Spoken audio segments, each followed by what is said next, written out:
July August গণভ্যুত্থানে রাজধানীর চানখারপুলে ৬ শিক্ষার্থীকে হত্যার ঘটনায় দায়ের করা মানবতা বিরোধী অপরাধের মামলার রায় ঘোষণা করা হচ্ছে কিছুক্ষণের মধ্যেই। এরই মধ্যে মামলার কারাবন্দী ৪ আসামি police inspector Arshad Hossain, constable Sujon Hossain, constable Imaj Hossain Emon ও নাসিরুল ইসলামকে ট্রাইব্যুনালে হাজির করা হয়েছে। ২০২৪ সালের জুলাই অভ্যুত্থানে ৫ই আগস্ট রাজধানীর চানখারপুলে পুলিশের গুলিতে নিহত হন শিক্ষার্থী শাহরিয়ার খান আনাস, শেখ মাহাদি হাসান জুনায়েদ, মোহাম্মদ ইয়াকুব, মোহাম্মদ রাকিব হাওলাদার, মোহাম্মদ ইসমামুল হক এবং মানিক মিয়া। ওই হত্যার ঘটনায় করা মামলায় ডিএমপির সাবেক কমিশনার হাবিবুর রহমান, সাবেক যুগ্ম কমিশনার সুদীপ কুমার চক্রবর্তী, রমনা অঞ্চলের সাবেক অতিরিক্ত উপকমিশনার শাহ আলম ও সহকারী কমিশনার মোহাম্মদ ইমরুল সহ ৮ জনকে আসামি করা হয়। গত বছরের ১৪ জুলাই উভয় পক্ষের শুনানি শেষে আসামিদের বিরুদ্ধে অভিযোগ গঠন করা হয়।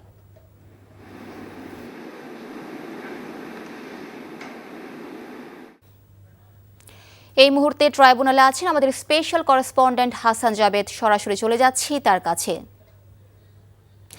জাবেদ, আদালতের কার্যক্রম শুরু হয়েছে কিনা আমাদের জানাবেন, এছাড়া আর কি তথ্য আছে আপনার কাছে?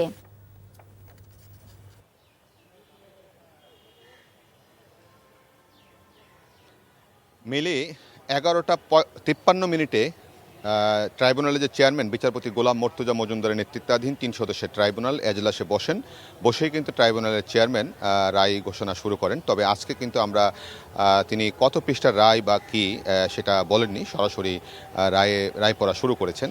এই মুহূর্তে রায় পড়া চলছে। তো রায় উপলক্ষে কিন্তু সকালে এই মামলার জানেন যে ৮ জন আসামির মধ্যে ৪ জন পলাতক আছেন এবং ৪ জন গ্রেফতার আছেন। ৪ জনকে সকালেই ট্রাইব্যুনালে হাজির করা হয়েছে এবং তাদের উপস্থিতিতে রায় ঘোষণা করা হচ্ছে। রায় ঘোষণা উপলক্ষে আসামি এবং প্রসিকিউশনের পক্ষের আইনজীবীরা উপস্থিত আছেন, সংবাদকর্মীরাও কিন্তু এজলাস কক্ষে আছেন। একই সাথে এই মামলায় যারা সাক্ষ্য দিয়েছেন, যারা নিহত হয়েছিলেন ৫ই আগস্টে চানখারপুলে পুলিশের গুলিতে শিক্ষার্থী সহ ৬ জনকে যে হত্যা করা হয়েছিল, তাদের পরিবারের স্বজনরা সেখানে আছেন। আনাসের পিতা মাতা ২ জনকে আমরা দেখেছি ট্রাইব্যুনালে আছেন এবং তারা খুব আগ্রহ নিয়ে রায় শুনছেন এবং তারা যে দাবি করেছিলেন আসামিদের সর্বোচ্চ শাস্তি মৃত্যুদণ্ড দাবি করেছিলেন, সেই মৃত্যুদণ্ড হয় কিনা সেই প্রত্যাশায় তারা কিন্তু এখানে আছেন। এবং আমরা দেখেছি যে আসামি পক্ষের আইনজীবীরাও কিন্তু বলেছেন এই মামলায় আসামিদের সম্পৃক্ততা নেই, কারণ উপরের নির্দেশে তাদের কাজ করতে হয়েছে এবং তারা সরাসরি এইসব কাজে সম্পৃক্ত নয়। এমন ধরনের নানান পাল্টা যুক্তির মধ্য দিয়ে কিন্তু এই মামলাটির রায়ের জন্য দিন ধার্য ছিল গত ২০ জানুয়ারি। কিন্তু ২০ জানুয়ারি এই মামলার আর যে রায়ের প্রস্তুতি হয়নি বলে রায়টি ঘোষণা করা সম্ভব হয়নি, এই জন্য আজকে ঘোষণা করা হচ্ছে।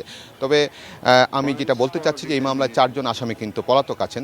জানেন যে ডিএমপির সাবেক কমিশনার হাবিবুর রহমান, এবং আজকে আদালত ট্রাইব্যুনাল রায়ের শুরুতে যেটা বলেছেন যে হাবিবুর রহমানের অভিযোগে যেটা আছে, হাবিবুর রহমান কিন্তু ওয়্যারলেস সেটে সরাসরি নির্দেশ দিয়েছিলেন যেন আইন শৃঙ্খলা রক্ষাকারী বাহিনীর সদস্যরা যাতে ওপেন ফায়ার করে, এবং তার নির্দেশের পরই কিন্তু ওপেন ফায়ার হয়েছিল চানখারপুল সহ ডিএমপির যত এলাকায়, এবং এটা তার একটা অভিযোগ সেখানে আছেন। এবং এছাড়া এই মামলায় সাবেক যুগ্ম কমিশনার ডিএমপির সুদীপ কুমার চক্রবর্তী, রমনা অঞ্চলের সাবেক অতিরিক্ত উপকমিশনার শাহ আলম এবং সহকারী কমিশনার মোহাম্মদ ইমরুল, এই ৪ জন কিন্তু পলাতক আছেন মামলার শুরু থেকেই, এবং তাদের পক্ষে কিন্তু রাষ্ট্রনিযুক্ত আইনজীবীও আছেন, তারাও কিন্তু তাদের পক্ষে মামলা পরিচালনা করেছেন। এছাড়া এই মামলায় যারা গ্রেফতার আছেন তাদের মধ্যে হচ্ছে police inspector Arshad Hossain, constable Sujon Hossain, constable Imaj Hossain Emon ও নাসিরুল ইসলাম।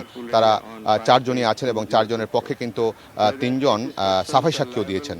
মোট কথা হচ্ছে যে এই মামলায় আসামি পক্ষের ৩ জন সাফাই সাক্ষী দিয়েছিলেন এবং রাষ্ট্রের যে প্রসিকিউশন উইটনেস হিসাবে তদন্ত কর্মকর্তা সহ ২৬ জন এই মামলায় সাক্ষ্য দিয়েছেন এবং যুক্তিতর্কের মধ্য দিয়ে মামলা সমাপ্তি হয়েছিল। এবং এই মামলাটি ছিল ট্রাইব্যুনালের প্রথম মামলা, এই জন্য এটির আইসিটিবিডি কেস নং 1 এবং 2 ছিল শেখ হাসিনার মামলাটি। 2 এর মামলা কিন্তু ইতিমধ্যে রায় দিয়েছে আর ট্রাইব্যুনাল 1, আজকে ট্রাইব্যুনাল দ্বিতীয় রায়টি দিচ্ছেন। তো এখন আমরা অপেক্ষায় আছি যে কখন পূর্ণাঙ্গ রায়টি আমরা পাবো, এবং আজকে এই রায়টি কিন্তু বিটিভির মাধ্যমে সরাসরি সম্প্রচার করা হচ্ছে। মিলি, জানছিলাম আন্তর্জাতিক অপরাধ ট্রাইব্যুনালের কার্যক্রম সম্পর্কে।